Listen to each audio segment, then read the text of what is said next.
স্বামী সন্তান নিয়ে নন্দিনীর সংসার জীবন বেশ ভালোই কাটছিল। তবে হঠাৎই স্বামী এবং শাশুড়ির মৃত্যুর পর নন্দিনী তার অসুস্থ মেয়েটাকে নিয়ে পড়ে একেবারে অকুল সমুদ্রে। শ্বশুরবাড়ির লোকজন সাহায্য করবে কি, উল্টো বলতে থাকে তার স্বামী নাকি তাদের ভাইই না, সব সম্পত্তি তারা নিজেরাই ভোগ করতে চায়। তাই এবার নন্দিনী একাই নামে তাদের বিরুদ্ধে লড়াই করতে। তবে শেষমেশ সে কি পারবে এই লড়াইয়ে জিততে, নাকি তাকে সবকিছুই হারাতে হবে? সেটাই দেখবো আজকের গল্প শাখা প্রশাখাতে।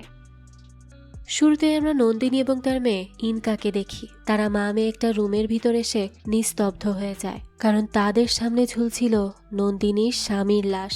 এই ভয়ঙ্কর দৃশ্য দেখে তারা যেন কোনোভাবেই মেনে নিতে পারছিল না। তো এখান থেকেই আমাদেরকে কয়েক মাস পরের দৃশ্য দেখানো হয়, যেখানে নন্দিনীকে ব্যাংক থেকে কল করা হয় আর তাকে ঋণ পরিশোধ করতে বলা হয়। নন্দিনী তখন তাদের কাছে কিছু সময় চায়, কারণ হুট করেই তো তার পক্ষে এত ঋণের টাকা পরিশোধ করা সম্ভব নয়। কিন্তু ব্যাংক থেকে তাকে জানানো হয় যে সে যদি টাকা পরিশোধ না করে তাহলে তার বাড়ি জিম্মি করা হবে, এছাড়া আর কোনো উপায় নেই। নন্দিনী তখন কি করবে সেটাই বুঝতে পারে না। এরপরে আমাদের নন্দিনীর শাশুড়ি মল্লিকার শ্রাদ্ধের অনুষ্ঠান দেখানো হয়। সেখানে অনেকে জড়ো হয়েছিল। সবাই মিলে মল্লিকার কি কি পছন্দ ছিল আর অপছন্দ ছিল সেসব নিয়েই কথা বলছিল। এখান থেকে আমরা জানতে পারি নন্দিনীর শাশুড়ি মল্লিকা ইনকার গান খুব পছন্দ করত, তাই সে তার গান একটা রেকর্ডারে রেকর্ড করে রেখে সেটা সব সময় শুনত। সে ইনকাকে অনেক বেশি ভালোবাসত। ইনকা তার পুতনি বলে কথা। তো এসব বলতে বলতেই তারা শ্রাদ্ধের অনুষ্ঠান শেষ করে। দৃশ্য চলে যায় রাতের বেলা। মল্লিকার ছেলেমেয়েরা সবাই একসাথে বসেছিল, কারণ মল্লিকা তার সম্পত্তির ভাগ বন্টন করে রেখে গেছে, যেটা উকিল মশাই এসে তাদেরকে জানাবে। আর এখন তারা সবাই মিলে তাদের বোন পৌলুমির জন্যই অপেক্ষা করছিল। এরপরেই বাড়ির বড় ছেলে অজিত পৌলুমির কথা জিজ্ঞেস করে। তখন তার ছোট ভাই সুজিত জানায় সে থানা থেকে সরাসরি আসবে, আর আসার সময় অ্যাডভোকেট বিকাশকেও সাথে নিয়ে আসবে। কিছুক্ষণের মধ্যেই দেখা যায় পৌলুমি বিকাশকে নিয়ে চলে আসে। পৌলুমির ছোট বৌদি তখন তাকে জিজ্ঞেস করে কি ব্যাপার, সে কেন মায়ের স্মরণ সভায় আসেনি? এটা তো সে ঠিক করেনি। উত্তরে তখন পৌলুমি জানায় সে একজন পুলিশ অফিসার, তাই সে যখন তখন থানা থেকে বের হতে পারে না, তার অনেক ডিউটি থাকে। চাইলেও তার পক্ষে তার অনেক কিছুই করা সম্ভব হয়ে ওঠে না। এরপরে অ্যাডভোকেট বিকাশ বাড়ির ছোট বউ নন্দিনীকে সেখানে ডাকে। এটা শুনে অজিত বলে কি হলো, সে বাড়ির বড় ছেলে, তাকেই তো সবকিছু জানালে হবে, আবার ছোট বউয়ের কি দরকার? কিন্তু বিকাশ বলে না, তা তো হবে না। আর সবকিছু যদি তাকে বললেই হয়ে যেত তাহলে তো সে আর নন্দিনীকে ডাকতো না, তাই না? এই বলেই সে নন্দিনীকে ডাকে। নন্দিনীও তখন সেখানে এসে উপস্থিত হয়। সেখানে কথায় কথায় আমরা জানতে পারি ইনকা অনেক জটিল একটা রোগে আক্রান্ত। আর এখন যেহেতু নন্দিনীর স্বামী অর্ণব বেঁচে নেই, তাই নন্দিনীর একার পক্ষে ইনকার চিকিৎসার খরচ চালানো অনেক কঠিন হয়ে পড়েছে। তার উপর যেহেতু তাদের অনেক টাকা লোন আছে, সেসব পরিশোধ করতেও তাকে রীতিমতো হিমশিম খেতে হচ্ছে। তাই তাদের বাড়িটা যেহেতু বিক্রি করে দেওয়া হবে বলে সিদ্ধান্ত নেওয়া হয়েছে, তাই সে ইনকার ভাগ অর্থাৎ তার স্বামী অর্ণবের প্রাপ্য ভাগটা তাকে দিয়ে দিতে বলে। এতে তার কিছু সুবিধা হয় আর কি। এতে করে সে ইনকার চিকিৎসাটাও করাতে পারবে। কিন্তু তার এই কথা অর্ণবের ভাই বোন কারোরই ভালো লাগে না। বিকাশ তখন বলে সে কিন্তু সম্পত্তি ভাগ বন্টনই করতে এসেছে, কিন্তু তার আগে সে তাদেরকে একটা চিঠি দেয়, যেটা মারা যাওয়ার আগে মল্লিকা তাদের জন্য রেখে গেছে। মল্লিকা তাদের বাবার সাথে তার সম্পর্কের কথাও জানিয়ে গেছে, যেটা শুধুমাত্র একটা সম্পর্কই ছিল। এর বাইরে কখনোই তাদের মধ্যে কোনো ভালোবাসা ছিল না। কিন্তু এই সব কিছু ছাড়িয়ে চিঠিতে লেখা একটা শকিং নিউজ জানা যায়, আর এটা জেনে তো তারা সবাই হা হয়ে যায়। কারণ চিঠিতে মল্লিকা লিখে গেছে তার 4 জন সন্তানের মধ্যে একজন এই বাড়ির সন্তান নয়, অর্থাৎ একজন তার স্বামী সত্যজিতের সন্তান নয়। তাই সে সত্যজিতের 3 সন্তানের মধ্যেই সব সম্পত্তি ভাগ করে গেছে। কিন্তু সে এটা বলবে না যে কেই বাড়ির সন্তান নয়, তাই তাদেরকে এটা খুঁজে বের করতে হবে। এই চিঠি পড়ে তো সবাই হা হয়ে যায়। এরপর আমাদের অতীতের দৃশ্য দেখানো হয় যখন অর্ণব বেঁচে ছিল। অর্ণব জীবিত থাকতেই ইনকার সেই রোগটি ধরা পড়ে, যেটার ফলে ইনকার ইমিউনিটি সিস্টেম অনেক উইক হয়ে যায়, যার ফলে অন্যান্য রোগ তার শরীরে খুব সহজেই বাসা বাঁধতে পারবে। বর্তমানে নন্দিনী তার বন্ধু দীপুকে তার অবস্থার কথা বলছিল, কারণ তার কাছে ইনকার টেস্ট করানোর মতো আর কোনো টাকা নেই। তাছাড়া সামনের মাসে তাকে ইএমআইও পরিশোধ করতে হবে, তাই সে কিভাবে কি করবে কিছুই বুঝতে পারছিল না। তাছাড়া অর্ণব যদি এই বাড়ির ছেলে না হয় তাহলে তো সে একটা টাকাও পাবে না, যেটা দিয়ে সে ইনকার চিকিৎসা করাবে বলে ভেবে রেখেছে। এদিকে অজিতরা সবাই বসে এটা নিয়ে আলোচনা করছিল যে কে তাদের মধ্যে আলাদা। অজিত বলে তারা 3 ভাই বোন চাকরি করে একই রকম, কিন্তু অর্ণব তাদের মতো না, তাই সে তাদের মধ্যে সৎ। তারা সবাই এটা বললে সুজিত বলে না, এটা এভাবে হয় না। আর অর্ণব যদি তাদের থেকে আলাদাই হতো তাহলে তাদের মা অর্ণবের মারা যাওয়ার আগে চিঠিটা লিখত না। সে আরো বলে তাদের মধ্যে যে কেউ আলাদা হতে পারে। অজিত এরপর পৌলুমির দিকে তাকিয়ে বলে পৌলুমিও হতে পারে, কারণ তার জন্মের সময় তাদের বাবা 2 বছর পুনে ছিল। হতে পারে সে সময় তাদের মায়ের পরকীয়া চলছিল। এটা শুনে পৌলুমি খুবই রেগে যায় আর বলে এটা তো হতে পারে যে বিয়ের আগেই মা প্রেগনেন্ট হয়েছিল, যার পরে অজিতের জন্ম হয়েছে। অজিত তখন পৌলুমিকে বলে সে যেন এসব বাজে কথা না বলে। এটা শুনে পৌলুমি বলে ঠিক আছে, তাহলে সেও যেন এমন বাজে কথা না বলে। অন্যদিকে তাদের কাজের মেয়ে ঝুমা নন্দিনীকে বলে যে মল্লিকা রোজ পুজো করে ইনকার সুস্থতা কামনা করত। তাছাড়া অর্ণবের মৃত্যুর পর সে নন্দিনীকে অন্য জায়গায় বিয়ে দিতে চেয়েছিল। এদিকে অজিত তাড়াতাড়ি বাড়ি বিক্রি করে দেওয়ার কথা বলছিল, আর তাই পৌলুমিকে ডিএনএ টেস্টের ব্যবস্থা করতে বলে সে। অজিত বাড়ি বিক্রি করে টাকা নিয়ে নেওয়ার জন্য অস্থির হয়ে যাচ্ছিল। তখন সুজিত বলে যদি অর্ণব তাদের সৎ ভাই হয় তাহলে সে না হয় সম্পত্তির ভাগ পাবে না, কিন্তু তারা ইনকার মতো অসুস্থ শিশুটাকে কিভাবে ইগনোর করবে? তখন অজিত বলে তারা বাকি 5 জন অসুস্থ বাচ্চাকে যেভাবে ইগনোর করে সেভাবেই করবে। আর তাছাড়া অর্ণব যদি এই বাড়ির সন্তান না হয় এতে তাদের কিছুই করার নেই। এই সব কথা নন্দিনী আড়াল থেকে শোনে। এসব শুনে তো তার মাথা ঘুরে ওঠে আর সে সাথে সাথে অজ্ঞান হয়ে পড়ে যায়। কিছুক্ষণ পরই ডাক্তার এসে তার চেক আপ করে আর জানায় তার প্রেশার বেড়ে যাওয়ার ফলেই এমন হয়েছে। তাই ডাক্তার তাকে ওষুধ দিয়ে চলে যায়। কিছুক্ষণ পর দেখা যায় দীপু ইনকাদের নিতে আসে। দীপুর গাড়ি থাকায় সে প্রায়ই নন্দিনীকে তার শ্বশুর বাড়ি পৌঁছে দিত। আর এখন যেহেতু অর্ণব বেঁচে নেই তাই সে ইনকাকে বাবার মতোই স্নেহ করে, তার অনেক খেয়াল রাখে। কিন্তু নন্দিনীর বড় যার কাছে এই সবকিছু একেবারেই ন্যাকামো বলে মনে হয়, তার এসব মোটেও ভালো লাগে না। তো নন্দিনী চলে যাওয়ার আগে অজিতকে বলে যে তারা যেখানে বলবে সে সেখানেই সই করে দিবে, কিন্তু তারা যেন ইনকার জন্য একটা ভালো কিছু করে, এতটুকুই তার চাওয়া, এর বেশি কিচ্ছু না। এই বলে সে দীপুর সাথে সেখান থেকে চলে যায়। রাস্তায় যেতে যেতে ইনকা তাকে জিজ্ঞেস করে অডম্যান আউট কি, আর তার বাবাকে কেন তারা অডম্যান আউট বলছিল তাও জিজ্ঞেস করে। কিন্তু নন্দিনী তাকে কিচ্ছু না বলে একেবারে চুপ করে থাকে। ইনকা তখন ইন্টারনেট থেকে এর অর্থ জেনে নেয়। দেখতে দেখতে বাড়ি ফিরে আসে তারা। ফিরেই নন্দিনী টাকা জোগাড় করার চেষ্টা করতে থাকে, কারণ ইনকার টেস্ট এবং ইএমআই দেওয়ার জন্য তার অনেক টাকার প্রয়োজন ছিল। তাই সে অর্ণবের একটা ফ্ল্যাট বন্ধক রাখে আর ব্যাংক থেকে টাকা নেয়ার জন্য একজন লোকের সাথে কথা বলে। লোকটা জানায় ঠিক আছে, সে যেন তার সাথে বিকালে যোগাযোগ করে। এরপরই নন্দিনী ফ্ল্যাটের দলিল খুঁজতে শুরু করে আর সেটা খুঁজতে গিয়েই সে সেখানে কিছু ডকুমেন্টস খুঁজে পায়, যেখানে অর্ণবের প্রতিষ্ঠিত একটা কোম্পানির কথা সে জানতে পারে। সেখানে অর্ণবের অর্ধেক মালিকানা রয়েছে। অন্যদিকে সুজিত পৌলুমিকে বলে অডম্যান আউট যদি অর্ণব হয়েও থাকে তাহলে সে ইনকার জন্য কিছু টাকা দিবে। অর্থাৎ সে এটাই বোঝাতে চায় যে অর্ণব যদি তাদের ভাই নাও হয়ে থাকে তাও সে ইনকার জন্য কিছু করবে, আর সে আশা করে পৌলুমিও তাই করবে। তখন পৌলুমি বলে অডম্যান আউট তো সেও হতে পারে, তখন কি সুজিত তাকে নিয়ে একই কথা ভাববে? উত্তরে সুজিত বলে অর্ণবকে নিয়ে ভাবার কারণ আছে, সেজন্যই সে ভাবছে তার মেয়েটা অসুস্থ।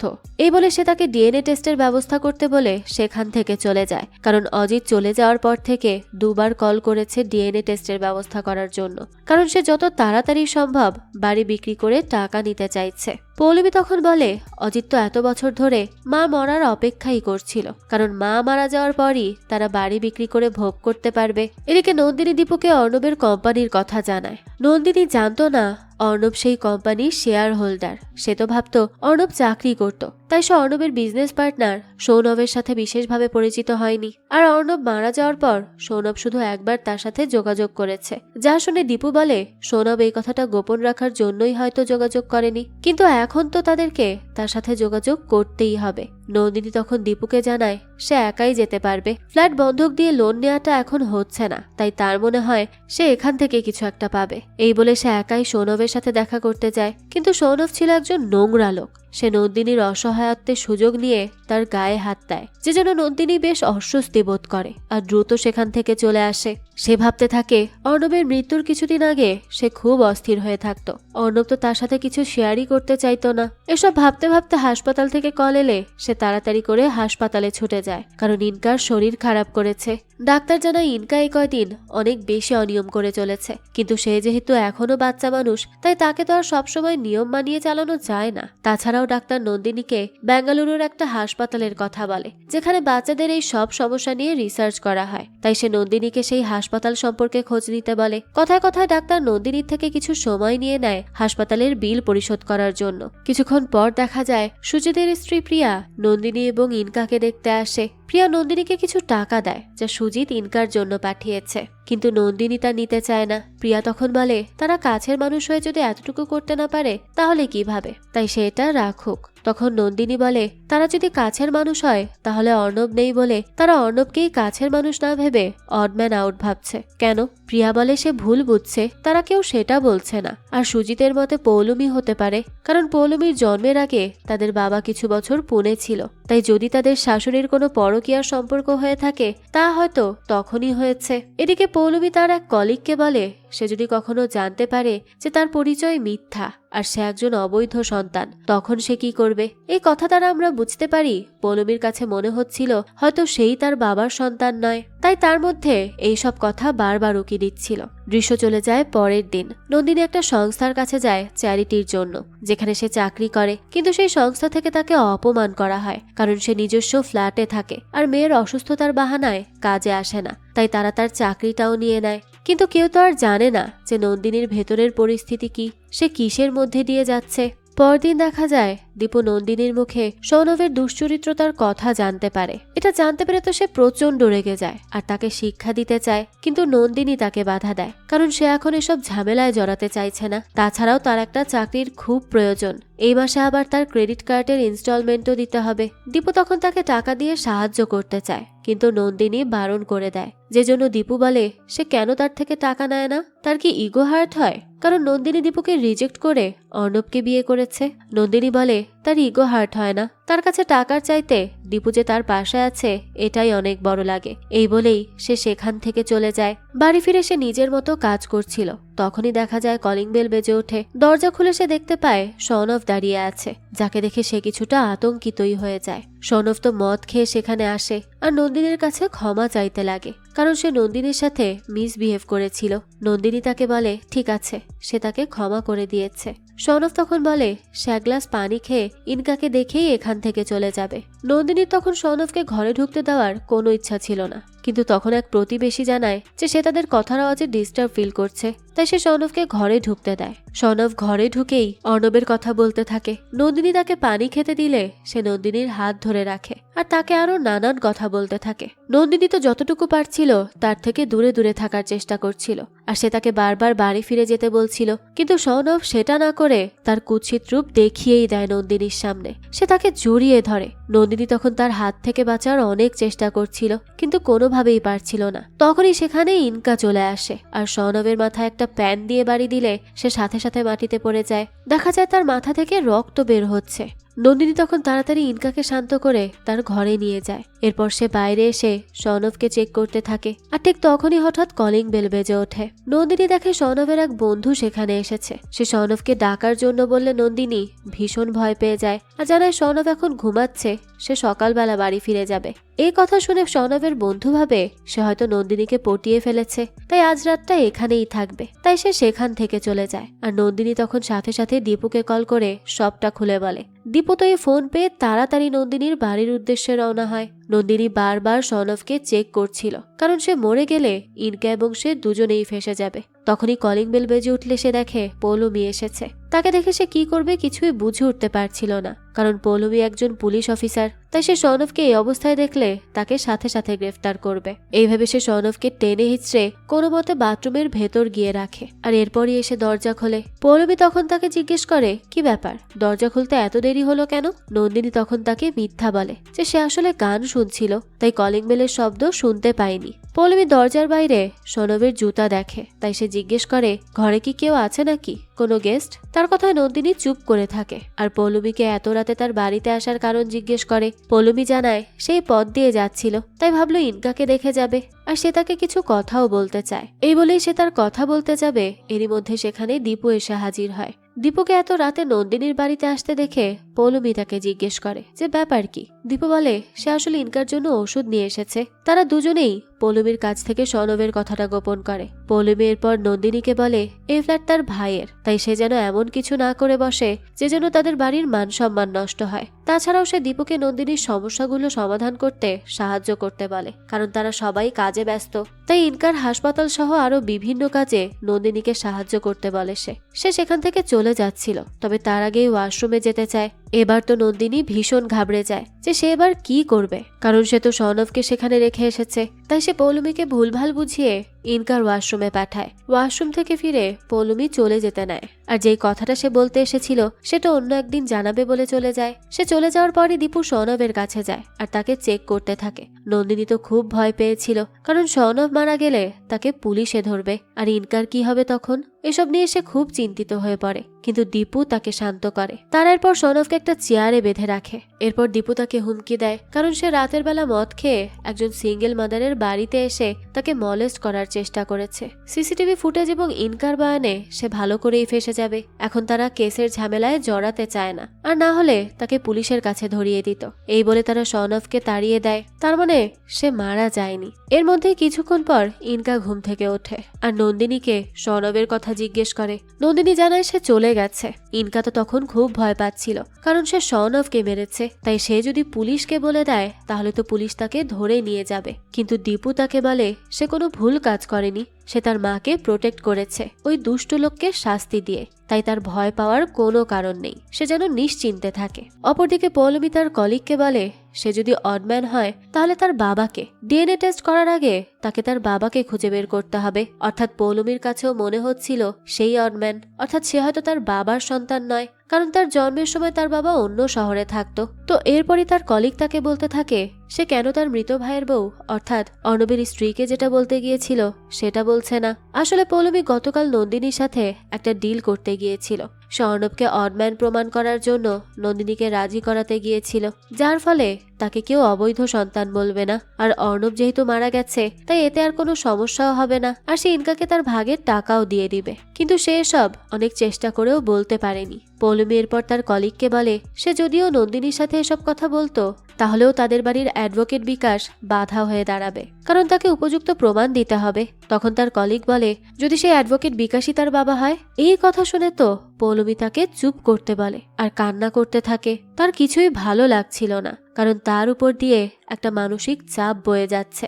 দৃশ্য চলে যায় পরদিন। নন্দিনী একটা স্কুলে চাকরির জন্য অ্যাপ্লাই করেছিল, তাই দেখা যায় সেখানে তার চাকরিটা হয়ে যায়, কারণ সেই স্কুলের প্রিন্সিপালের সাথে অর্ণবের অনেক ভালো সম্পর্ক ছিল। আর সেভাবেই সে চাকরিটা পায়। এতে সে ভীষণ খুশি হয়, কারণ কোনোভাবে এখন টাকা দিয়ে সে ইনকাকে চালাতে তো পারবে। অন্যদিকে সৌনভ অফিসে গিয়ে তার কলিগের থেকে জানতে পারে যে গতরাতে আকাশ নামের তার এক বন্ধু তাকে খুঁজতে নন্দিনীর ফ্ল্যাটে গিয়েছিল। নন্দিনী জানিয়েছে সৌনভ ঘুমিয়ে গেছে, এই বলেই সে তাকে পাঠিয়ে দেয়। এ কথা শুনে সৌনভের শয়তানি মনে কিছু একটা ঘুরপাক খায়। এদিকে অজিত তার স্ত্রীকে ভালো মন্দ রান্না করতে বলে, কারণ সে তার ভাই বোনদের নিয়ে একসাথে খাওয়া দাওয়া করবে, যাতে করে তাড়াতাড়ি ডিএনএ টেস্ট করে বাড়িটা বিক্রি করতে পারে। আর সে শতভাগ নিশ্চিত অর্ণবই অডম্যান। তাই সে সুজিত আর পৌলুমিকে খাবার খাওয়ার জন্য ডাকতে চায়, কিন্তু তার স্ত্রী বলে সুজিত নন্দিনীকে না ডাকলে আসবে না। কিন্তু অজিত তো নন্দিনীকে পছন্দই করে না, তার উপর সে অর্ণবকে অডম্যান ধরে বসে আছে। তখন তার স্ত্রী বলে সেও তো অডম্যান হতে পারে সত্যিই তাকে পেটে নিয়ে তার মা বিয়ে করেছে। কিন্তু অজিত তা মানতে নারাজ। তার কাছে তো সে ছাড়া অন্যদেরকেই অডম্যান বলে মনে হচ্ছিল। কিন্তু এবার এই কথা তাকেও ভাবাতে থাকে, কারণ যদি এই কথা সত্যি হয়ে যায় কোনোভাবে তাহলে তো সেই সম্পত্তির এক কোনাও পাবে না। এদিকে নন্দিনী বাড়ি ফিরে দেখে ব্যাংকের লোক এসে তার ফ্ল্যাট সিলগালা করে দিতে চাচ্ছে, কারণ সে 4 মাসের ইএমআই পেমেন্ট করেনি। নন্দিনী তখন জানায় সে 1 মাসের সময় চেয়ে ব্যাংকে মেইল করেছে। তো এই কথা শুনে ব্যাংকের লোকেরা তাকে জানায় যে তাকে 14 দিন সময় দেয়া হলো। এর মধ্যে যদি সে টাকা পরিশোধ না করে তাহলে তারা তার ফ্ল্যাট নিলামে তুলবে। এই বলেই তারা সেখান থেকে চলে যায়। ব্যাংকের লোকেরা যেতে না যেতেই সেখানে থানা থেকে পুলিশ এসে উপস্থিত হয় আর নন্দিনীকে জানায় তার নামে এফআইআর করা হয়েছে, তাই তাকে থানায় যেতে হবে। এই কথা শুনে তো নন্দিনী অবাক হয়ে যায় যে এটা আবার কে করলো। এরপর অফিসার নন্দিনীকে থানায় নিয়ে আসে আর বলতে থাকে সে সৌনভকে তার বাড়িতে ডেকে এনে ব্ল্যাকমেইল করেছে। তাছাড়াও সে একটা সিসিটিভি ফুটেজ দেখায় যেখানে সৌনভের বন্ধুকে সে ফিরিয়ে দিয়েছিল। সৌনভ তার বাড়িতে রাত কাটাবে এটা বলে। নন্দিনী তখন অফিসারকে জানায় সৌনভ কিভাবে তাকে জোর জবরদস্তি করছিল, কিন্তু এই কথা বললেও অফিসার তার কোনো কথা বিশ্বাস করে না আর নন্দিনীকে অনেক অপমানজনক কথা বলে। নন্দিনী তার অসুস্থ মেয়ের কথা বললেও পুলিশ তা বিশ্বাস করে না আর তাকে সাথে সাথে লকআপে ঢুকিয়ে দেয়। অন্যদিকে ইনকা নন্দিনীর জন্য অনেক কান্না করছিল।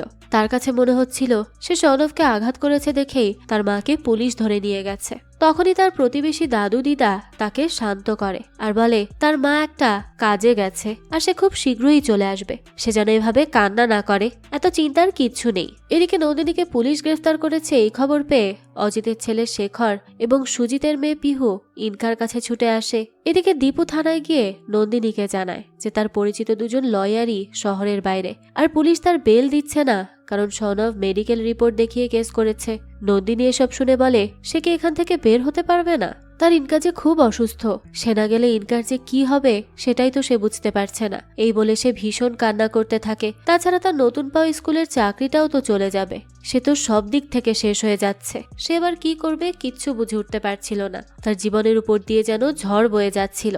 অপরদিকে পৌলমী ভাবতে থাকে সে কিভাবে নন্দিনীর সাথে ডিল করবে, যদিও তারা এখন ডিএনএ টেস্ট করে কনফার্মই হয়নি যে কে অডম্যান। তখন দীপু তাকে কল করে গতকাল রাতের সব কথা খুলে বলে। এসব শুনে তো খুবই অবাক হয় সে। তার সাথে সাথে এটাও ভাবতে থাকে যে সে যদি নন্দিনীকে ছাড়িয়ে আনতে পারে তাহলে নন্দিনীর সাথে ডিল করা যেতে পারে। তো যেই ভাবা সেই কাজ, সে সোজা থানায় গিয়ে নন্দিনীর সাথে কথা বলে। সে জানায় তার ভাগ্য ভালো যে সনব তাকেও এই মামলায় ফাঁসায়নি, কারণ সে সময় তো সেও ওই বাড়িতে ছিল। এরপরে নন্দিনী তাকে সবকিছু খুলে বলে যে ইনকার মতো একটা বাচ্চা মেয়ে তার মাকে বাঁচাতে কিভাবে সনবকে হিট করেছে। এই সবকিছু শুনে পৌলমী সুযোগের সৎ ব্যবহার করতে ছাড়ে না। সে নন্দিনীকে জেল থেকে বের হতে সাহায্য করবে বলে, কিন্তু নন্দিনীকে একটা কাজও করতে হবে এর বিনিময়ে। এরপরই দেখা যায় দীপু নন্দিনীকে বাড়ি ফিরিয়ে নিয়ে যায়, আর পৌলমী তার কলিগকে বলে সে এখন একটা ফেক ডিএনএ টেস্ট রেজাল্ট বানাবে, আর কাল সে অর্ণবের কাছে যাবে, কারণ সে হয়তো অর্ণবের শেয়ার নন্দিনীকে দিবে না বলেই ঝামেলা পাকাচ্ছে। নন্দিনী বাড়ি ফিরে ইনকাকে ঘুম পাড়িয়ে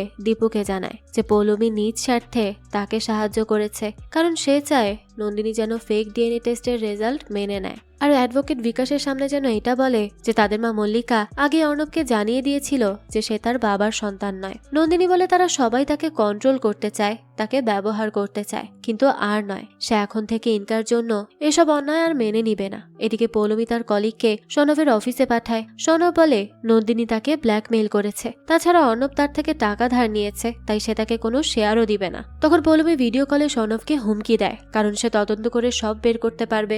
এটা শুনেই সনব ঘাবড়ে যায়, কারণ সে মিথ্যা বলছিল যেটা ধরা পড়ে যাবে। নন্দিনী যে স্কুলে কাজ পেয়েছিল তাকে সেই স্কুল থেকে 2 মাস পর জয়েন হতে বলে, কিন্তু এখন সে কি করবে, কি কাজ করবে, কিভাবে চলবে, সেটা নিয়েই সে চিন্তায় পড়ে যায়। তখন দীপু তাকে মুভির সাবটাইটেল লেখার একটা কাজের সন্ধান দেয়। পরদিনই নন্দিনী অ্যাডভোকেট বিকাশের কাছে যায় আর তার বিরুদ্ধে হওয়া কেস এবং পৌলমীর চক্রান্তের কথা জানিয়ে দেয়। এই সব কিছু শুনে বিকাশ খুবই অবাক হয়, তাই সে নন্দিনীকে সনবের সাথে যোগাযোগ করতে বা এই ব্যাপারে কারোর সাথে কথা বলতে বারণ করে, আর সে তার কেসটা নিয়ে থানায় যোগাযোগ করবে বলে জানায়। তো এখানে কথাবার্তা বলে বিকাশের অফিস থেকে বের হওয়ার সময় নন্দিনীর সাথে পৌলমীর দেখা হয়। সে তো তাকে এখানে দেখে অবাক হয়ে যায় আর জিজ্ঞেস করে যে সে এখানে কি করছে, কেন এসেছে। তখন নন্দিনী বলে তার প্রয়োজন হয়েছে তাই এসেছে। সে সবকিছুই বলেছে যা তাকে পৌলমী শর্ত দিয়েছিল করার জন্য, সেই সব কিছু। তাছাড়াও সনবের কেসটা সে বিকাশের সাথে শেয়ার করেছে আর সেই সবকিছু সামলে নিবে বলেছে, তাই পৌলমীকে আর কষ্ট করে কিছুই করতে হবে না, আর তাদের মধ্যে কোনো কন্ডিশনও এখন নেই। এই বলে সে সেখান থেকে চলে যায়। এসব শুনে পৌলমী ভাবতে থাকে যে সে এখন কি করবে, কারণ নন্দিনী আর তার কথা মানবে না। তো নন্দিনী এরপর বাড়ি ফিরে যায় আর তার সাবটাইটেলের কাজ করতে থাকে। ঠিক তখনই কলিং বেল বেজে ওঠে। সে দরজা খুলেই দেখে বিকাশের পাঠানো লয়ার জিতু তার সাথে দেখা করতে এসেছে। জিতু এরপর নন্দিনীর সকল বয়ান নিয়ে নেয় আর তাকে জানায় কেসটা তারা সামলে নিবে, আর অর্ণবের শেয়ার চেয়ে তারা সনবের কোম্পানিতে নোটিশও পাঠিয়ে দিয়েছে। বাকিটা তারা কি রিপ্লাই দেয় তার উপর ডিপেন্ড করবে। তারা যদি না দিতে চায় তাহলে তো তাদেরকেই ঝামেলায় পড়তে হবে, আর যদি দিয়ে দেয় তাহলে তো ভালো। এদিকে অজিত পৌলমী আর সুজিতকে তার বাড়িতে দাওয়াত দেয়। তারাও সেখানে যায় আর একসাথে বেশ খাওয়া দাওয়া করে। খাওয়া দাওয়ার পর তারা সবাই গল্প করতে বসে। তো তারা যখন গল্প করছিল তখন অজিত 2জন ফরেন্সিক ডিপার্টমেন্টের লোককে ডেকে নিয়ে আসে। তারা তাদের থেকে স্যাম্পল নিয়ে ডিএনএ টেস্ট করবে। এটা দেখে তো পৌলমী খুব রেগে যায়, কারণ অজিত তাদেরকে ডিএনএ টেস্ট করানোর জন্যই দাওয়াতের বাহানায় নিয়ে এসেছে। একেই তার ভয় হয় যে সেই হয়তো অডম্যান, অর্থাৎ সে হয়তো তার বাবার সন্তান নয়। তার উপর অজিতের এই কাজ তার মোটেও ভালো লাগে না, তাই সে রেগে মেগে অজিতকে অনেক কথা শুনিয়ে স্যাম্পল না দিয়েই সেখান থেকে চলে যায়। অপরদিকে নন্দিনীকে দেখা যায়। সে দীপুকে বলে বিকাশের পাঠানো লয়ার কেসটা হ্যান্ডেল করছে, আর সে সৌনভকেও লিগাল নোটিশ পাঠিয়েছে শেয়ার দেওয়ার ব্যাপারে। এদিকে তার হাতে আর কোনো টাকা নেই, তাই তাকে যে করেই হোক ডিএনএ টেস্ট করে রিপোর্ট সবার সামনে আনতেই হবে, যাতে করে সে বাড়ি বিক্রির টাকা দিয়ে ইনকার চিকিৎসা করাতে পারে, নাহলে যে শেয়ার পেরে উঠছে না। দীপু তখন তাকে স্যাম্পলের কথা জিজ্ঞেস করে। নন্দিনী বলে যে করেই হোক তাকে তো স্যাম্পল কালেক্ট করতেই হবে, আর পৌলমী যা শুরু করেছে তাতে তার মনে হয় না যে সে এত তাড়াতাড়ি থেমে যাবে।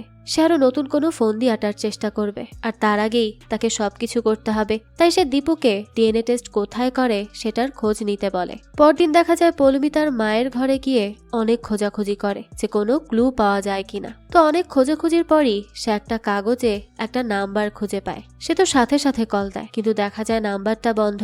এদিকে নন্দিনী সংসারের খরচ চালানোর জন্য তার কানের দুল বিক্রি করে দেয়, কিন্তু এটাও যে কম পড়ে যায়।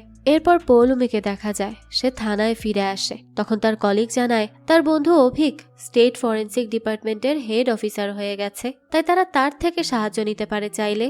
কারণ অভিক তো জাল রিপোর্ট বানাতে এক্সপার্ট, সে খুব সহজেই তাদের কাজ করে দিতে পারবে। পৌলমীরও তখন তার কলিগ ঝুমার আইডিয়া বেশ ভালোই লাগে, আর যেহেতু অভিক তার বন্ধু, সে তো এই কাজটা করতে খুব একটা বেগও তাকে পেতে হবে না। এদিকে নন্দিনী সুজিতের বাড়ি যায় বাড়ি বিক্রির কথা বলতে। সুজিতের স্ত্রী প্রিয়া তার জন্য চা বানাতে যায়। তখন সুজিত বলতে থাকে বাড়ি বিক্রি ডিএনএ টেস্ট নিয়ে তার কোনো সমস্যা নেই, কিন্তু পৌলমী ডিএনএ টেস্ট করতে সময় নিচ্ছে। এদিকে নন্দিনী রিক্সাওয়ালাকে ভাড়া না দিয়ে দাঁড় করিয়েই চলে এসেছিল। এই কথা শেয়ার করায় সুজিত তার রিক্সা ভাড়াটাও দিতে যায়, আর এই সুযোগেই নন্দিনী সুজিতের রেজার এবং ব্রাশ নিয়ে নেয় ডিএনএ টেস্টের স্যাম্পল হিসেবে। দৃশ্য চলে যায় পরদিন। লয়ার জিতু নন্দিনীকে নিয়ে আর একজন লয়ার গোবিন্দর কাছে যায়, যার মাধ্যমে তারা নন্দিনীর হোম লোনের ইএমআই দেওয়ার ডেটটা পিছিয়ে দিবে। কিন্তু সেই লয়ার গোবিন্দ বলে ডেট তো অলরেডি পার হয়ে গেছে, আর সে 10 দিনের বেশি পারবে না, এটা সম্ভব না। এই কথা শুনে নন্দিনী সেখান থেকে চলে যায়। জিতু তখন ওই লোকটিকে বলে সে কেন নন্দিনীকে সাহায্য করছে না, সে চাইলেই তো 6 মাসের সময় নিয়ে দিতে পারত। কিন্তু ওই লয়ার বলে সে এখানে সমাজ সেবা করতে বসেনি। এই কথাটা তো নন্দিনীও শুনে ফেলে, তাই সে রেগে মেগে সেখানে আর এক মুহূর্ত না দাঁড়িয়ে বাড়ি চলে যায়। সে চলে যাওয়ার পর সেই লয়ার গোবিন্দ সৌনভকে কল করে আর তাকে সবকিছু খুলে বলে নন্দিনীকে যে কেউ একজন সাহায্য করছে এই কেস থেকে বের হয়ে আসতে, তা তারা খুব ভালো করেই বুঝতে পারছিল। আর আমরা এটাও বুঝে যাই যে লয়ার গোবিন্দ সৌনভেরই লোক, তাই সে নন্দিনীকে কোনো সাহায্য করেনি। তাছাড়াও নন্দিনীরা মিলে যে সৌনভকে কোম্পানির শেয়ার দেওয়ার জন্য লিগাল নোটিশ পাঠাবে সেটাও সৌনভ জানতে পেরে যায়। এতে তো সে খুবই রেগে যায়, আর এবার সে ঠিক করে নন্দিনীকে কিভাবে শিক্ষা দিবে। এসব নিয়েই সে ভাবতে থাকে। অপরদিকে পৌলমী অভিকের সাথে দেখা করতে যায়, যেখানে সে অভিককে সবকিছু খুলে বলে। অভিক এসব শুনে বলে সে কেন এই রিপোর্ট চেঞ্জ করতে চাইছে, শুধুমাত্র টাকার সম্পত্তির জন্য। পৌলমী বলে না, টাকা নয়, একটা পরিবারে সে এত বছর থেকেছে। এখন সে যদি জানতে পারে যে এই বাড়ি তার নয়, এই পরিবার তার নয়, এমনকি সে তার বাবার সন্তান নয়, এসব সে কিভাবে মেনে নিবে? তাছাড়া কেই বা তার আসল বাবা সেটাও তো কেউ জানে না। এসব সে কোনোভাবেই সহ্য করতে পারবে না, তাই যে কোনো মূল্যেই সে রিপোর্ট পজিটিভ করাতে চায়। অপরদিকে নন্দিনী দীপুর সাথে দেখা করে। দীপু তাকে সাবটাইটেলের কাজের পেমেন্ট দিয়ে দেয়। এটা পেয়ে নন্দিনী অনেক খুশি হয়। এরপরই সে অজিতের বাড়ি যায় স্যাম্পল আনার উদ্দেশ্যে। তাই সে অজিতকে ওষুধ আনার জন্য পাঠিয়ে দেয়, আর অজিতের স্ত্রী রীতা তার জন্য খাবার আনতে যায়। এই সুযোগে সে অজিতের ব্রাশ নেয়ার জন্য ওয়াশরুমে চলে যায়। কিন্তু সে যখন ব্রাশ নিয়ে বের হয় তখনই অজিতের ছেলে কৌশিক তাকে দেখে ফেলে। কিন্তু কৌশিক তাকে কিছুই বলে না, কারণ সেও নন্দিনীকে সাহায্য করতে চায়। তাই সে তাকে স্যাম্পল কালেক্ট করতে সাহায্য করবে বলে জানায়। এই কথা শুনে তো নন্দিনীও ভীষণ খুশি হয়ে যায়। এরপরই নন্দিনী তার কাজ সেরে বাড়ি ফিরে আসে। তখন দেখা যায় তার বাবা মা আসে তার সাথে দেখা করতে। আসলে তার বাবার হার্টের সার্জারি করতে হবে, সে ভালোই অসুস্থ। তাই তারা নন্দিনীকে যে বিভিন্ন সময় যেসব টাকা দিয়েছিল সেই সবই তারা চাইতে আসে, কারণ হার্টের অপারেশন করতেও তো অনেক টাকার প্রয়োজন। তাছাড়া নন্দিনীর ভাইও আছে, কিন্তু তারা নন্দিনীর ভাইকে বেশি চাপ দিতে চায় না, কারণ সে তাদের দেখাশোনা করে। আর কত তারা নিবে। আর নন্দিনীর মায়ের মতে নন্দিনী নাকি কখনো তাদের জন্য কিচ্ছু করেনি। এই কথা শুনে তো নন্দিনী ভীষণ কষ্ট পায়, কারণ তার এই কঠিন সময়ে তার মা বাবা তার পাশে নেই, আর এখন উল্টো তারা এসেছে তার কাছে টাকা চাইতে, তার উপর এসব কথা বলছে। তাই হাজার কষ্ট হলেও সে তাদেরকে টাকা দিবে বলে জানিয়ে দেয়। তাদের সাথে আর বেশি কথা বাড়াতে চায় না, কারণ সে অনেক বেশি কষ্ট পেয়েছিল। এখান থেকে দৃশ্য চলে যায় পরের দিন। কানিষ্কা পৌলমীকে কল করে আর তার কাছ থেকে শিওর হয়ে নেয় যে সে থানায় আছে কিনা। পৌলমী জানায় যে সে থানাতেই আছে। এরপরে তার থানায় থাকার কথা সে নন্দিনীকে কল করে জানিয়ে দেয়। নন্দিনীও তখন পৌলমীকে কল করে বলে সে তার বাড়ির সামনে দিয়ে যাচ্ছিল, এখন তার শরীর একটু খারাপ লাগছে, তাই সে কি তার বাড়িতে গিয়ে একটু রেস্ট নিতে পারবে? তাহলে খুব ভালো হতো। পৌলমী তখন তাকে তার বাড়ির সিকিউরিটি গার্ডের থেকে চাবি নিয়ে রেস্ট করতে বলে। নন্দিনীও তখন পৌলমীর বাড়িতে যায় আর স্যাম্পলের জন্য তার চিরুনি এবং হেয়ার ব্যান্ডটা নিয়ে নেয়। এভাবেই সে এক এক করে সবার স্যাম্পল কালেক্ট করে ডিএনএ টেস্টের জন্য। সেই সবকিছু রিস্ক নিয়েই করছিল, কেননা তার জন্য এই ডিএনএ টেস্টটা অনেক বেশি ইম্পর্ট্যান্ট। অন্যদিকে আমরা তখন ওই সনভকে দেখি নন্দিনীকে বিপদে ফেলার জন্য সে পাড়ার কিছু ছেলেদেরকে টাকা দেয় যাতে তারা নন্দিনীকে নিয়ে হাঙ্গামা করে, কারণ সে নন্দিনীর থেকে প্রতিশোধ নিতে চাইছিল তাকে আঘাত করা এবং শেয়ার না দেওয়ার জন্য। এদিকে নন্দিনী দীপুকে অজিত সুজিত পৌলমীর বাড়ি থেকে নিয়ে আসা ওই স্যাম্পলগুলো দেয়। দীপু জানায় ডিএনএ টেস্ট করতে 40,000 টাকা লাগবে, কিন্তু নন্দিনী জানায় এত টাকা তো তার কাছে নেই। দীপু বলে টাকার ব্যবস্থা হয়ে গেছে, তাই তাকে চিন্তা করতে হবে না। কিন্তু নন্দিনী তো দীপুর থেকে একটা টাকাও সাহায্য নেয় না, আর সে এবারও তার থেকে টাকা নিবে না জানিয়ে দিলে দীপুও তখন নন্দিনীকে বলে ঠিক আছে, তাকে তার থেকে টাকা নিতে হবে না, সেইগুলো তার পারিশ্রমিক দিয়েই মিটাতে পারবে। তারা এসব নিয়ে কথা বলছিল, তখনই দেখা যায় দীপুকে তার এক্স কল করে। এটা দেখেই তো নন্দিনী রেগে যায়, কারণ দীপুর এক্স অয়না দীপুকে অনেক কষ্ট দিয়েছে। তার জন্য দীপু টাকা, বিজনেস, চাকরি সবকিছু হারিয়েছে, আর এখন যখন সে আবারও নতুন করে সবকিছু শুরু করেছে তখন আবার অয়না তার লাইফে আসতে চাইছে। আর সবচেয়ে বড় কথা, অয়না নন্দিনীকে অনেক অপমান করেছে, আর এত কিছু হয়ে যাওয়ার পরও সে অয়নার সাথে যোগাযোগ করে। এসব দেখে নন্দিনী রেগে মেগে দীপুকে চলে যেতে বলে। দীপু তখন কি করবে, সেও সেখান থেকে চলে যায়। বিকেলবেলা নন্দিনী আবারও দীপুর সাথে দেখা করে। সে তাকে ডিএনএ টেস্টের রিসিপ্টটা দেয় আর বলে নন্দিনী কি জেলাস ফিল করছে, সে অন্য মেয়ের সাথে কথা বলছে দেখে। নন্দিনী বলে সে কেন জেলাস ফিল করবে, সে মোটেও জেলাস ফিল করছে না। তার সমস্যা অয়নাকে নিয়ে, কারণ সে তাকে চিট করেছে, আর এই সব কিছুর পরও সে তার কাছে ফিরে আসছে, আর দীপু সেটা একসেপ্টও করছে। এসব কথা বলতে বলতে অয়না সেখানে চলে আসে আর নন্দিনীকে অনেক কথা শোনাতে থাকে। সে বলে নন্দিনী দীপুকে ব্যবহার করছে। এই কথা শুনে তো নন্দিনী প্রচন্ড রেগে যায় আর সেখান থেকে চলে যেতে লাগে, কিন্তু দীপু তখন তার পিছু পিছু যেতে নেয়, তাকে বোঝানোর চেষ্টা করে যে অয়না যা বলেছে তা মোটেও সত্যি নয়, সে তার বন্ধু, সে তাকে ভালোবাসে, তাই সে তার সাথে থাকে, তার সব কথা শোনে। তাই সবকিছুর মাঝখানেই আবার সনবের পাঠানো ছেলেগুলো এসে দীপু আর নন্দিনীকে নিয়ে অনেক বাজে বাজে কথা বলতে থাকে। দীপু তো এতে খুবই রেগে যায়, যে জন্য তাদের মধ্যে হাতাহাতি শুরু হয়ে যায়। ছেলেগুলো তখন দীপুকে অনেক মারধর করে আর ভিডিওও করে, যেখানে তারা দীপু আর নন্দিনীর অবৈধ সম্পর্ক রয়েছে এটা বলে ব্যাখ্যা করে, অর্থাৎ তারা নন্দিনীকে সমাজের চোখে ছোট করার চেষ্টা করছিল। আর দেখা যায় তারা সফলও হয়, কারণ ভিডিওটা ভাইরাল হয়ে যায়। এতে তো এলাকার সবাই সেটা দেখে, এমনকি অজিত সুজিত। এদিকে তাদের উপর অতর্কিত হামলা হয়, নন্দিনীর বাড়িতে পুলিশ আসে তাকে জিজ্ঞাসাবাদ করার জন্য, কিন্তু সবকিছু বাদ দিয়ে পুলিশ অফিসারও নন্দিনীকে দোষ দিচ্ছিল।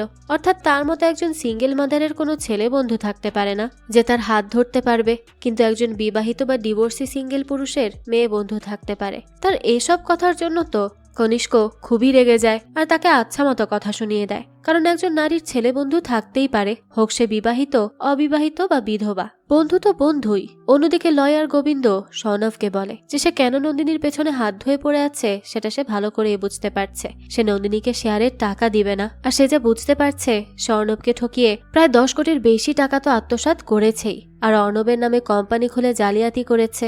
এজন্যই সমস্ত প্রেশার অর্ণবের উপরে এসে পড়ে, যে কারণে সে নিজেই নিজেকে শেষ করে দেয়। এই কথা শুনে সনবের হাবভাবই পাল্টে যায়, আর আমরা বুঝতে পারি অর্ণবের মৃত্যুর পেছনে সনব একটা বড় কারণ। তাই সে সনবকে নন্দিনীর সাথে সেটেলমেন্ট করে নিতে বলে, কারণ বিকাশ নন্দিনীর সাথে আছে, আর বিকাশ যদি একবার তার পেছনে লাগে তাহলে সে 1 কোটি টাকাও পাবে না, আর তার জালিয়াতিও ধরা পড়ে যাবে। এদিকে পৌলমী আর তার কলিগ ঝুমা একসাথে বসেছিল। তখন ঝুমা পৌলমীকে জিজ্ঞেস করে সে তার মায়ের বাড়িতে যে ফোন নাম্বারটা পেয়েছে সেটা কি খোঁজ নিয়ে দেখেছে যে সেটা কার ফোন নাম্বার। পৌলমী বলে সেই নাম্বারটা ভাস্কর চ্যাটার্জি নামের একজনের, কিন্তু গত 2 বছর ধরে নাম্বারটা বন্ধ আছে। এদিকে নন্দিনী দীপুকে কল করে আর জিজ্ঞেস করে সে কেমন আছে, আর সে দীপুকে তার বাড়ি আসতে বারণও করে, কারণ মানুষ দীপুকে নানান ধরনের বাজে কথা বলছে যা তার মোটেও ভালো লাগছে না, কিন্তু দীপু তাকে এসব কথায় কান দিতে বারণ করে। নন্দিনী দীপুকে সাবটাইটেল কোম্পানির কাছে অ্যাডভান্স টাকা নেওয়ার ব্যবস্থা করে দিতে বলে, কারণ তার হাত ফাঁকা হয়ে গেছে। এই কথা শুনে দীপু বলে ঠিক আছে,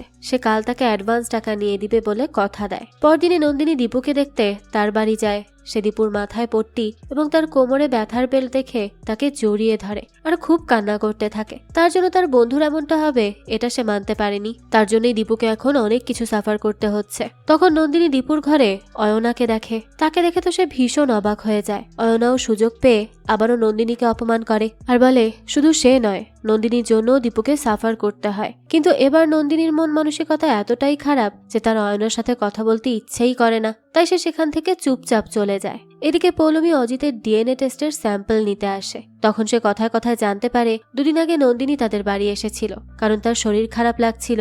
যে কথা শুনে পৌলমীর একটু খটকা লাগে, কারণ দুদিন আগে নন্দিনী এই একই কথা বলে তার বাড়িতেও গিয়েছিল। আর সুজিতকে কল করে সে জানতে পারে নন্দিনী তাদের বাড়িতেও গিয়েছিল বাড়ি বিক্রির কথা বলতে। এসব শুনে পৌলমী খুব ভালো করেই বুঝতে পারে নন্দিনী ডিএনএ টেস্ট করার জন্য স্যাম্পল নিতেই হয়তো তাদের সবার বাড়ি বাড়ি গিয়েছিল। ওদিকে নন্দিনীর কাছে ব্যাংক থেকে লোক আসে লোনের ইএমআই নিতে। সে জানে সে পরের দিন দিয়ে দিবে, এই বলে সে লোকটাকে পাঠিয়ে দেয়। আর তার হাতে যেহেতু টাকা নেই তাই সে একটা দোকানে গিয়ে তার হাতের চুড়ি বিক্রি করে দেয়। এরপর সে দীপুর কাছে গিয়ে তাকে টাকা দিলে দীপু জিজ্ঞেস করে সে কেন তাকে টাকা দিচ্ছে। তখন নন্দিনী দীপুকে এক থাপ্পড় দিয়ে বলে সে তাকে রিকোয়েস্ট করেছিল সে যাতে তাকে ভিক্ষা না দেয়, কিন্তু সেও বাকিদের মতোই তাকে করুণা করে, কারণ সাবটাইটেল কোম্পানিতে সে অ্যাডভান্স চাওয়ার জন্য কল করেছিল আর জানতে পেরেছে তারা তাকে অ্যালাউ করেনি, কারণ তার লেখা তাদের পছন্দই হয়নি। কিন্তু দীপু এতদিন তাকে মিথ্যা বলে টাকা দিয়েছে, তাই সে রাগ করে দীপুকে তার সমস্ত টাকা ফেরত দিয়ে চলে যায়। এরপর নন্দিনী বাড়ি ফিরে যায়। তখন পৌলমী তার সাথে দেখা করতে আসে আর বলে সে দুদিনে 3 জনের বাড়ি গেছে আর 2 বাড়িতে অসুস্থতার কথা বলে ঢুকেছে। সে কাজটা বড্ড কাঁচা করে ফেলেছে। যেই কথা শুনে নন্দিনী একদম চুপ করে থাকে।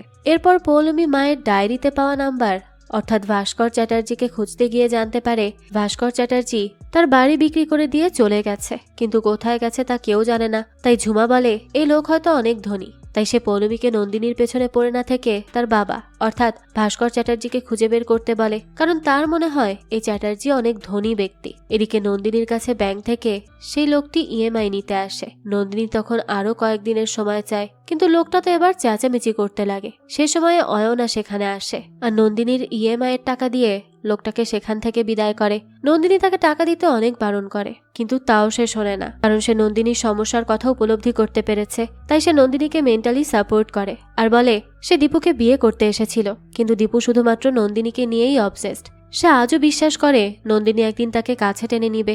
এই বলেই সে সেখান থেকে চলে যায়। এদিকে সুজিতের স্ত্রী প্রিয়া এবং অজিতের স্ত্রী রীতা নন্দিনীর ব্যাপারে কথা বলছিল। রীতা বলে সে শিওর নন্দিনী ডিএনএ টেস্টের স্যাম্পল নিতেই এসেছিল, আর পৌলমীও একই কথা বলছে।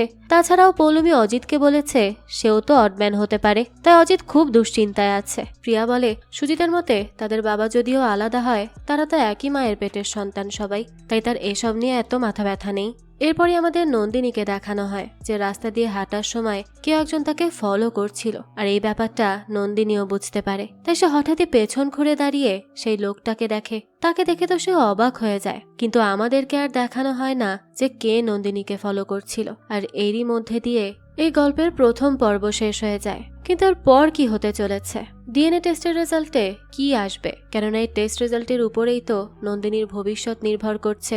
তাছাড়া যে নন্দিনীর পেছনে পড়েছিল সেই বাকি ছিল, সেই সবই আমরা জানতে পারবো এর পরবর্তী পার্টে, যেটা আমি খুব শীঘ্রই আপনাদের জন্য নিয়ে আসার চেষ্টা করব। তবে সেই পর্যন্ত একটু অপেক্ষা যে আপনাদেরকে করতেই হবে। যাক, এই ছিল আজকের গল্প।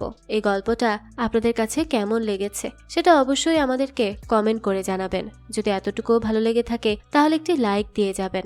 আর হ্যাঁ, আমাদের এই চ্যানেলে কিন্তু প্রতিনিয়তই নতুন নতুন ভিডিও আপলোড করা হয়। সেই সব ভিডিওর আপডেট পেতে আমাদের চ্যানেলটিকে সাবস্ক্রাইব করে বেল আইকনে অল দিয়ে রাখতে কিন্তু ভুলবেন না। আর একটা কথা, আমাদের সকল ভিডিওর আপডেট পেতে জয়েন করতে পারেন আমাদের হোয়াটসঅ্যাপ চ্যানেলে, লিংক ডিসক্রিপশন বক্সেই দেওয়া আছে। আজকে তাহলে এই পর্যন্তই, আবারও হাজির হব নতুন কোনো ভিডিও নিয়ে। সেই পর্যন্ত সবাই ভালো থাকবেন আর আমাদের চ্যানেলের সাথেই থাকবেন। ধন্যবাদ।